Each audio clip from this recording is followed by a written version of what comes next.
ప్రియులారా, శిల్పకారుని చేతిలో ఉన్న శిల్పి వలె మనల్ని దేవుడు చెక్కి ఆయనకు ఇష్టమైన బిడ్డలుగా ఉండాలి అనేటువంటిది దేవుని ఉద్దేశం.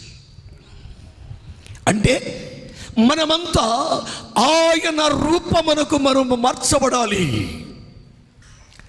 మార్చబడిన వారందరి కొరకై మొదటిసారి వచ్చిన ఆయన రక్షకునికి ఈ లోకానికి వచ్చి రక్షణ ఇస్తాయి.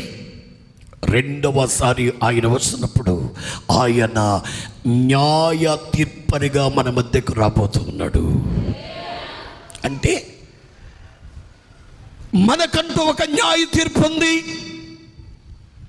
ఆ న్యాయ తీర్పులో ప్రకటించే నేను నిలబడాలి, వింటున్న మీరు నిలబడాలి. ఆ తీర్పులోంచి మనము ప్రత్యేకించబడిన వారంగా